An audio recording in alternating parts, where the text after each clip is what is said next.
Bueno, haciendo ya una última alusión y viendo y recopilando hechos y teorías sobre la batalla de Little Big Horn, podemos llegar a la conclusión de que hay una verdad oculta que intentaron ocultar tras una comisión de investigación, en la cual el que peor parado fue el coronel Custer, ¿no?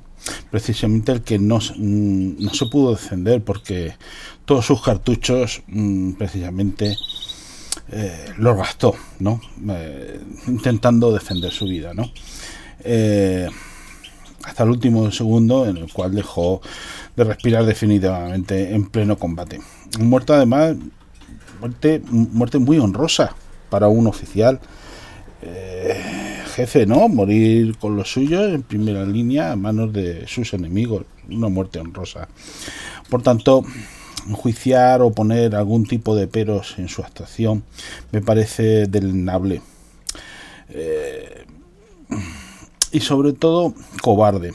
A todos los que tildan a Custer de ser un egocéntrico, misógino y orgulloso, y vamos a ser como es precisamente como era todo lo contrario. Lo vamos a ver sus últimas acciones, en su última campaña, ¿no? Lo que sí era un cadete en West Point, era un cadete indisciplinado, por la sencilla razón que era muy impulsivo, era muy nervioso, y encima era oficial de caballería. No ayudaba a su personalidad, a su temperamento, pero bueno, le fue bien, dentro de lo que cabe le fue bien, ¿no? En el desempeño de su cargo. Después de lo ocurrido en Little Big Horn, fue objeto de un sálvese quien pueda, ¿no? Todo lo que fue la campaña contra los Sioux. En un país como los Estados Unidos, de oportunistas, se empezaba a forjar el país, ¿no? En el cual, y era importantísimo estar en lo que era la cabeza de logro de la fama, ¿no? Por ese mismo circunstancia, Custer fue el que salvó a la Unión del desastre, ¿no? Custer y la caballería, ¿no? Y unista, ¿no? En la guerra civil americana, o por lo menos en gran medida fue uno de los artífices de la recuperación de la Unión. Él no tenía que demostrar nada, absolutamente. Todo el mundo conocía ya a Custer en Estados Unidos, y evidentemente no tenía que demostrar absolutamente nada en una campaña contra los indios. Ya Custer ya de por sí era famoso ya, o sea, su ego no podía ir a más, ¿no? Porque además se había enfrentado a una caballería como era la caballería confederada, ¿no? Simplemente lo mejor que tenía allí para el ejército de los Estados Unidos, lo mejor que tenía era Custer, y lo mandaron allí a los indios, porque hacer guerra contra los indios. Otra cosa es que después con el tiempo digan, no, es que Custer solicitó el destino contra los indios. ¿De verdad que lo solicitó o es que le obligaron a ir allí? Por cierto, es una de las cosas que más detesto de una democracia. Si la has cagado en una campaña contra la nación Sioux, y la has cagado en la política contra ellos, después, y hay un desastre o hay una derrota como la que hubo en Little Big Horn, no cargues las tintas contra un tío que además no se puede defender. Las culpas, asúmelas. Ahora lo digo por Sheridan y por los 4 o 5 oficiales generales que diseñaron la táctica. Hecho esta breve introducción, podemos afirmar, compilando, repito, testimonios y teorías y contrastando los hechos que ocurrieron. Primero, Custer remontó al Mississippi y partió del fuerte Lincoln bajo las órdenes del general de brigada Alfred Terry. Dicho contingente estaba compuesto de 2 compañías del 17º Regimiento de Infantería y 4 compañías del 6º Regimiento de Infantería y el propio 7º Regimiento de Caballería con sus 12 escuadrones. Por lo tanto, Custer estaba bajo las órdenes del general de brigada Alfred Terry, y las órdenes que recibió Custer fueron dadas por su oficial al mando. Evidentemente, a día de hoy esas órdenes no se sabe nada de ellas, porque evidentemente dejarían en mal lugar a todos los que idearon aquella campaña contra la nación Sioux. Antes de pasar al punto 2, voy a hacer un breve y conciso. Muchas veces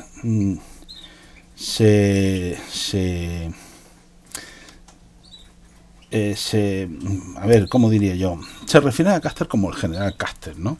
Para dar más bombo a la derrota. Ha muerto un general. No, vamos a ver.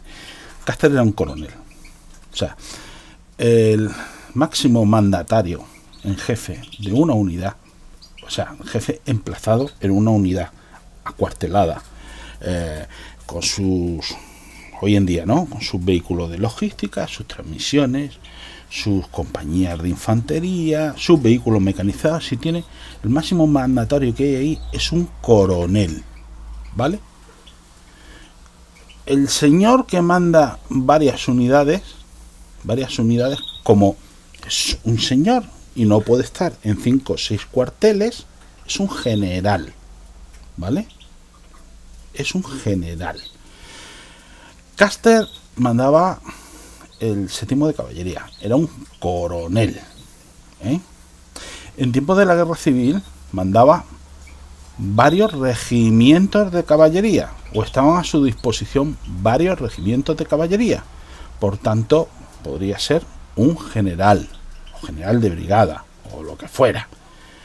Pero en tiempo, entre comillas, de paz, que estaban metidos en plena guerra contra la nación Sioux, era un coronel.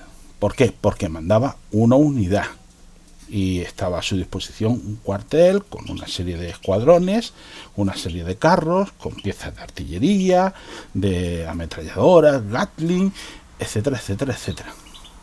Y eso lo manda un coronel. Si tú vas, por ejemplo, a la división Brunete, tú no vas a encontrar a un general, tú vas a encontrar a un coronel. Y a lo mejor el general de la región militar centro de España, pues que pueda mandar, pues yo es que soy de la región militar sur, ¿no? Pero bueno, pueda mandar en la Brunete, en la de El Goloso, en los cuarteles que haya, por Madrid. Pues, general, pues será general de 4 o 5 cuarteles, ¿vale? Pero tú no vas a encontrar un general en un cuartel. Esto, Sevilla, pues quien manda en Torreblanca es un coronel, y quien manda en el Queipo de Llano es otro coronel, y quien manda en transmisiones es otro, en transmisiones de que hay al lado del Queipo de Llano es otro coronel, o puede ser un capitán que haga las funciones de comandante. No es un general. El general estará en Plaza de España, allí en Sevilla, al lado de Las Palomas, y será el jefe de la LOC 21, que la LOC 21 puede tener cuarteles en Córdoba, en Sevilla, en Cádiz, en Huelva, en lo que sea, ¿vale? Bueno, ya aclarando esto, que Custer era un coronel, aquí en Little Big-Horn no era un general, era un coronel. Además, obedecía las órdenes, como hemos dicho, del general de brigada Alfred Terry. Las órdenes dadas por Custer. Custer no cogió y se despegó de Alfred Terry y dijo: ¡hala! A buscar la fama, ¿no? Y paso de ti, Terry. Por muy general de brigada que sea, yo soy coronel, estoy por debajo tuyo y hago lo que me salga de la punta. No. Las órdenes que tenía Custer era reforzar y localizar una segunda columna que salía del fuerte Fetterman y Laramie, dirigida por el general de brigada George Crook, además muy amigo de Custer, desde Wyoming salió. que contaba con unos 1.300 soldados, en su mayor parte de infantería. Y a cual, pues bueno, Custer tenía una fuerte amistad con este señor, con Crook. La declaración, ya el tercer punto, vamos sumando, ¿no? La declaración donde se realizó la campaña era uno de los territorios en los cuales no había sido explorado. El ferrocarril se vino más abajo, por las rocosas o por ahí. Esto estamos hablando ya pegando con Canadá, ¿eh? Este territorio no había sido explorado. No se sabía ni qué distancias, ni los ríos, ni orografía. Era una zona casi virgen para el ejército de los Estados Unidos. Por eso es muy significativo que el 7º de caballería y en sí todo el contingente, que eran alrededor de unos 5.500 soldados con las 3 columnas, llevaran tantos civiles. Esos civiles eran pues cazadores, leñadores, mineros de la zona, mercaderes que trataban con los indios y acompañaban a las 3 columnas del ejército de los Estados Unidos. Por eso de estos tíos sacaban en medida pues información de inteligencia, ¿no? Cuarto punto. Aquí vamos a pringarnos un poquito.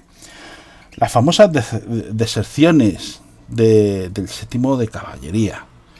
Las famosas deserciones del 7º de caballería, esto es para reírse. Custer avanzó remontando Little Big Horn.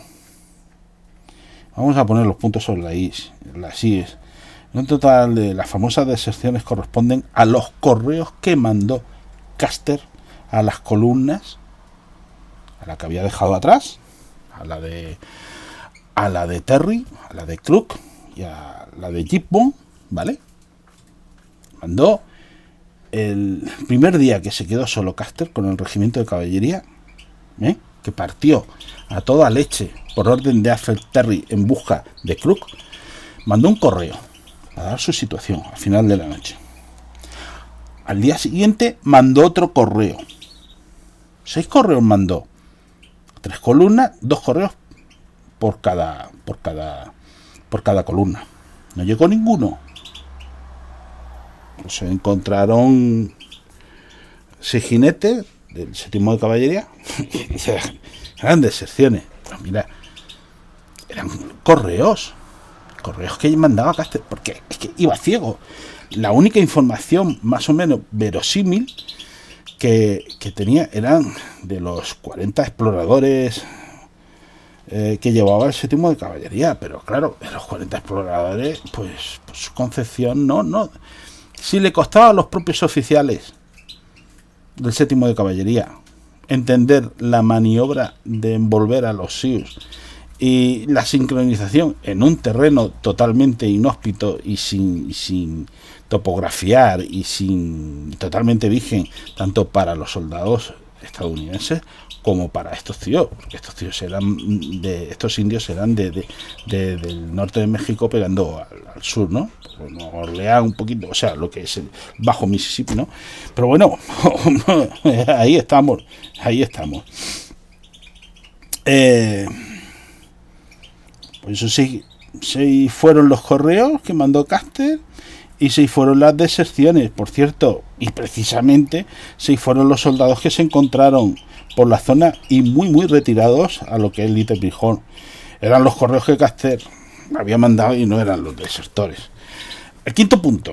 El día antes del combate que tuvo el 7º de caballería en Little Big Horn, recibió noticias muy desalentadoras sobre el destino de su amigo, el general de brigada George Crook. Había caído en una emboscada y había sido rechazado y tuvo que retirarse otra vez al cobijo del fuerte Fetterman, ¿vale? Por lo tanto, tenemos que las órdenes que le había impartido en un principio George Crook, o sea, Terry, no las pudo cumplir, que era la de reforzar a George Crook, por lo que porque lo habían emboscado. Este suceso marcó el destino del 7º de caballería. Claro, imaginaros a Custer le dicen refuerza a Krupp, ya no puede reforzar a Krupp porque había sido derrotado y el tío se va de allí. ¿Y qué es lo que hace? Se va otra vez con Terry. Terry dice, tío, pues bueno, vale, sí, ¿qué le vamos a hacer? ¿No te has quedado allí para guardar la retirada a Krupp? Y la segunda parte de las órdenes era localizar a los SEALs. ¿Qué has hecho que no lo has localizado? Cuando tuvo las noticias, porque además claro, esto marcó el destino del 7º de caballería, ya que pondría a Custer contra las cuerdas en unos ríos que la mayoría eran desconocidos, así como su orografía, ríos además de aguas alcalinas, eran aguas no potables y en definitiva en un territorio que le era hostil, en inferioridad numérica y sin saber el destino de su amigo y de sus 1.300 soldados en unos parajes desconocidos. Los correos no habían vuelto, por tanto estaba ciego, con 500 soldados de caballería, o sea, el 7º de caballería, y con los caballos reventados por haber forzado la marcha y el tren de mulas bastante más atrás, ¿vale? Eran demasiado los contras y sin saber qué hacer. El punto de origen estaba muy lejos ya y sabía lo que su superior, ¿no?, en este caso, le iba a decir: vuelva otra vez a intentar localizar a los indios. Era simplemente una circunstancia de pura lógica, ¿no?, y de anticiparse, que no dudaba, no daba lugar a volver al refugio del 17º Regimiento de Infantería y del 6º Regimiento de Infantería, ya que además él era un regimiento de caballería y su cometido evidentemente era lo que hizo al día siguiente: localizar a los indios. Ahora, ¿pudo evitar el combate Custer? Puede que sí, puede que no. Esa es la duda. Y nadie ha podido decirlo. Personalmente creo que fue un auténtico desastre la campaña en sí, pero no por Custer. Eso es lo de menos. Hubiera fracasado un coronel no solo de Estados Unidos, hubiera fracasado un coronel británico, un coronel prusiano, un coronel francés, un coronel español. La táctica empleada era nefasta, diseñada por un oficial general soberbio que menospreciaba al guerrero indio. Para mí la culpa no fue de Custer. Custer fue la cabeza de turno a la que cortar, ¿vale? Vamos a continuar. En el campamento improvisado del 7º de caballería, esto es otro punto que muy poquita gente, muy poquitos historiadores y muy poca gente lo da a conocer. Para pasar la noche, o sea, la noche antes del combate, tuvo que ser bastante peculiar, y además hay testimonios que así, de supervivientes, que así lo dicen. Vemos que el tren de mulas llegó con mucho retraso, ¿vale? Escoltado por la compañía B, aproximadamente unos 50 soldados, y de refuerzo 5 soldados de cada compañía, ¿vale? Conformaban el 7º de caballería, o sea, alrededor de unos 110 soldados era lo que custodiaban el tren de mulas, que por cierto, aquí nadie se libró. Incluso el que comandaba el tren de mulas murió en la campaña, Little Big. La noche no fue ni mucho menos tranquila. Cerca de 600 caballos y 300 mulas no estuvieron tranquilos ni descansaron. Encima de rebote eso, ¿no? Ni descansaron, por lo tanto los soldados también estaban inquietos y sin poder descansar. Los caballos del 7º de caballería sentían la presencia de una gran manada de caballos indios y especialmente agresivos, ¿vale? Los caballos son así. Además, el caballo indio era de una raza diferente al caballo de la caballería de los Estados Unidos. está en su contra. Los caballos del séptimo comían, los caballos del séptimo de caballería comían pienso, y lo de los indios comían pues forraje, hierbas y todo eso, ¿no? Y eran muy agresivos, muy amenazadores, ¿vale? Y encima estamos hablando de unos 12.000 caballos, lo que había concentrado, estamos hablando de 4.500 indios, pues cada indio 3 caballos, pues hacer la multiplicación, 12.000 caballos. El séptimo punto, ¿vale?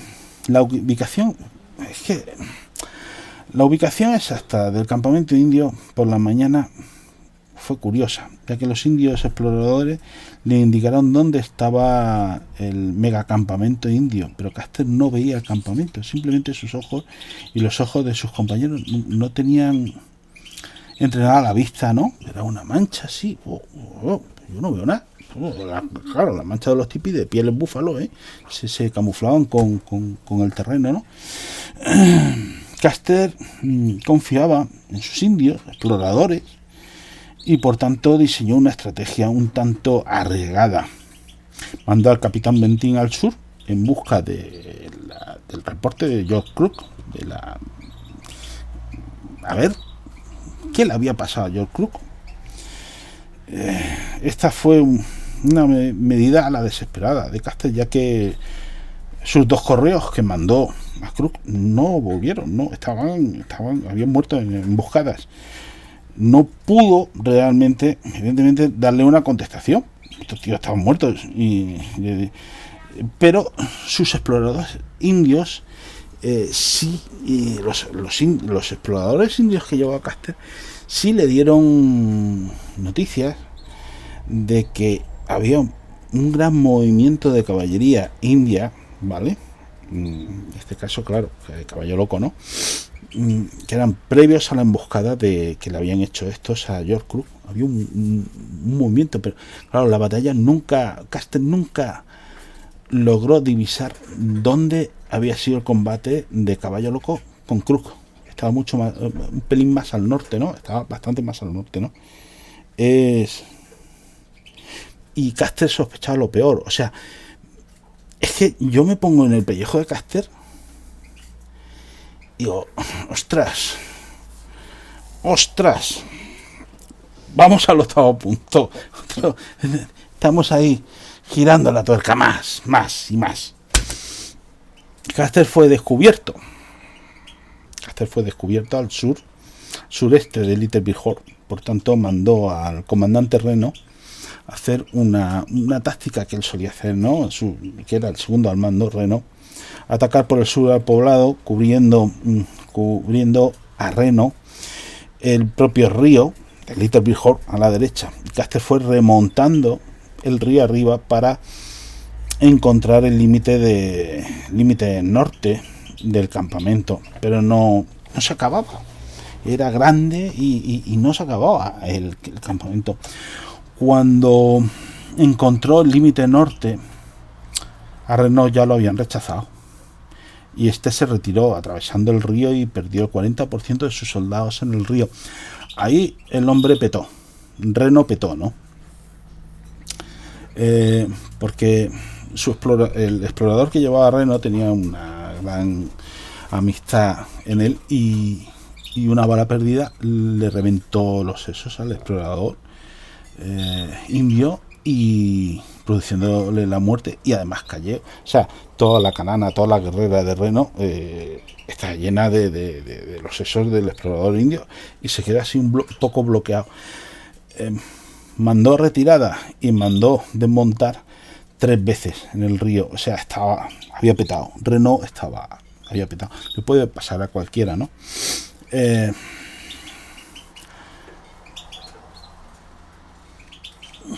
Aquí critican a Reno, pero la verdad, Reno mandaba 3 compañías de caballería, que es lo que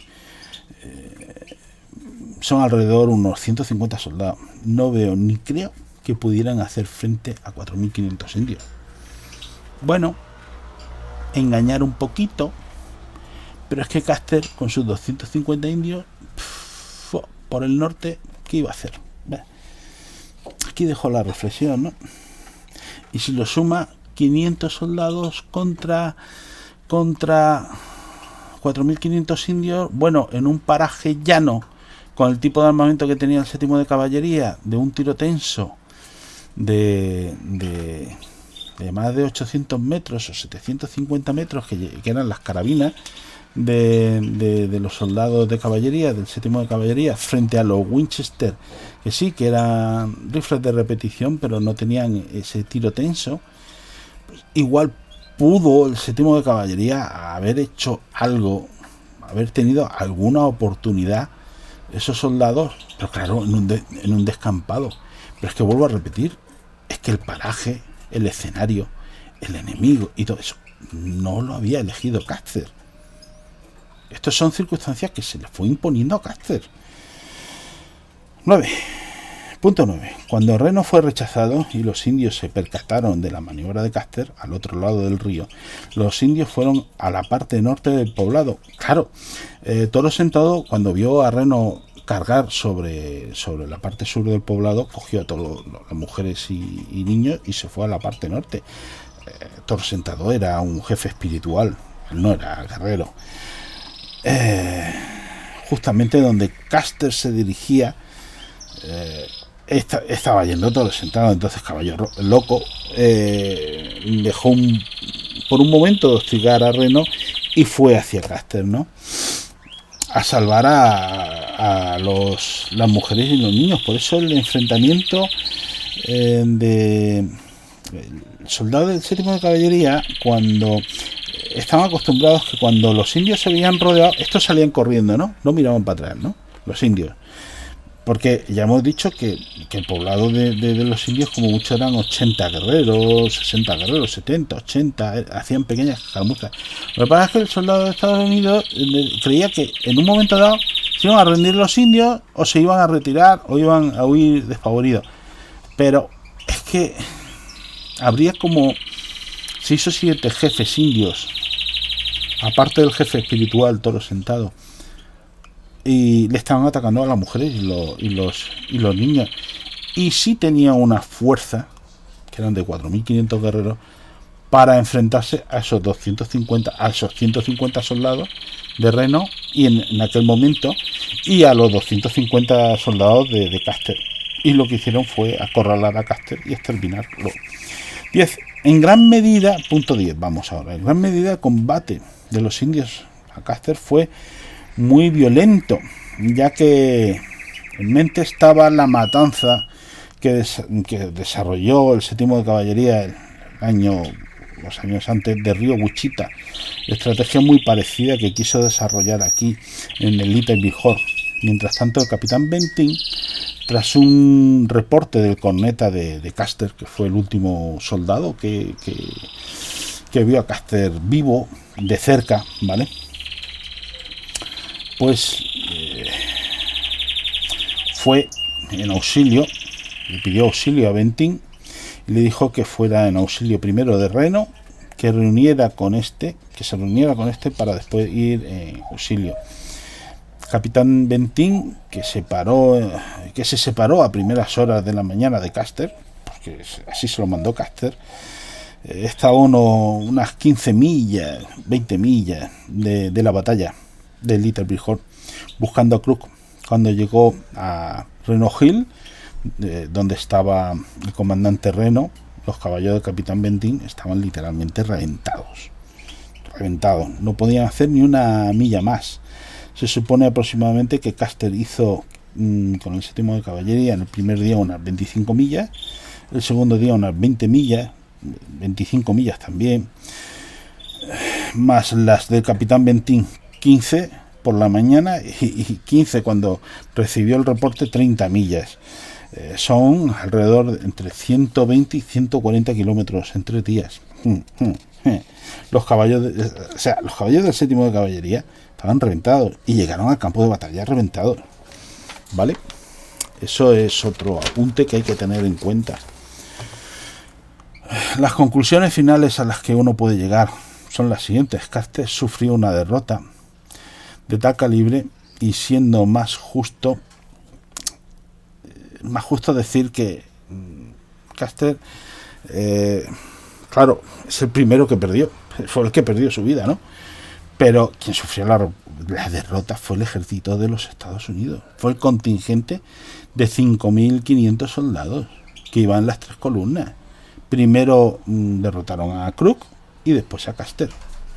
Sufrió la derrota en el Little Bighorn fue porque el ejército de los Estados Unidos no tenía ni idea del territorio donde iban a desarrollarse la batalla. No sabían los arroyos, ni la orografía, ni el relieve del territorio. No sabían el número exacto del enemigo al que se enfrentaba, cuál era su potencia de fuego, y sobre todo estaban motivados por la caza del búfalo. No estaban allí los 4.500 indios para matar soldados estadounidenses. Nunca lo habían hecho en los 200 años antes de coger, vamos a juntarnos todas las tribus para... No, nunca lo habían hecho. Ahora, eso sí, dio la casualidad que primero derrotaron a Crook y después a Custer. Tampoco sabían la ubicación exacta del campamento enemigo en el campo de batalla. El campamento Sioux se perdía en la lontananza, sin dejar ver el número real del enemigo, ni de sus tipis, ni la cantidad de caballos que había. Repito, el campo de batalla que le fue impuesto a Custer, le pillaron a calzón quitado. Su principal orden era la de reforzar a Crook. Todo lo demás le pilló al 7º de caballería a pie cambiado. Custer rehusó llevarse la ametralladora Gatling y los sables para refuerzo a la que Custer estaba, o sea, esto refuerza la presión a la que Custer estaba sometido. Era una fuerte presión. El desastre pudo haber sido bastante peor, pero solo se perdió 5 compañías de 12. El buen hacer de Reno y de Bentín salvaron a lo que quedó del 7º de caballería, la compañía B y el tren de mulas. Ahora, la pregunta que uno se hace es la siguiente: ¿por qué esta batalla no hay en la historia del ejército español? En todo lo que fue el imperio de España, ¿no? Tuvo derrotas. España tuvo derrotas, claro que sí, joder, Trafalgar, y tuvo derrotas. Pero esas derrotas fueron contra otros imperios, otros países modernos. Ante una nación indígena, no. Es más, a día de hoy, a los niños chicos en Holanda y Bélgica le dicen: duérmete, que si no, viene el duque de Alba. Pero es que a día de hoy ese dicho lo pueden decir las madres a sus niños. Nosotros no exterminamos a toda la población holandesa o belga. Pueden decir, por ejemplo, Venezuela, le dicen a los niños que no se duermen: duérmete, que si no viene Blas de Lezo. Lo dice. Little Bighorn o Isandlwana, Sudáfrica, por el Imperio Británico. Esas batallas no se han dado en el Imperio Español, porque simplemente nosotros llevamos la civilización a los pueblos indígenas, llevamos la civilización, nuestra cultura, nuestra religión, nuestro buen quehacer a las culturas indígenas. No lo exterminábamos. Es que, por el contrario, los anglosajones lo único que han hecho ha sido exterminar y finalmente exterminar. Por eso no hay un Little Bighorn en el Imperio Español. Venga, pues fin de mi relato y de mis teorías y de mis pensar. Es un tema que me gusta mucho. Venga, os dejo y simplemente desearos que os cuidéis mucho y besitos mil. La película que hay de fondo es una película, como lo habéis podido apreciar, es muy buena película del año 91. Se llama Custer Last Stand. Es muy buena película, os recomiendo que la veáis, ¿vale?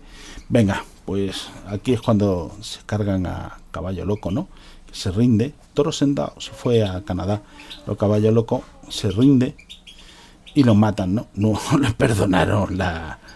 perdonaron que matara a Caster. Bueno, os dejo y nada, y besitos mil, ¿vale? Un fuerte abrazo, hasta luego.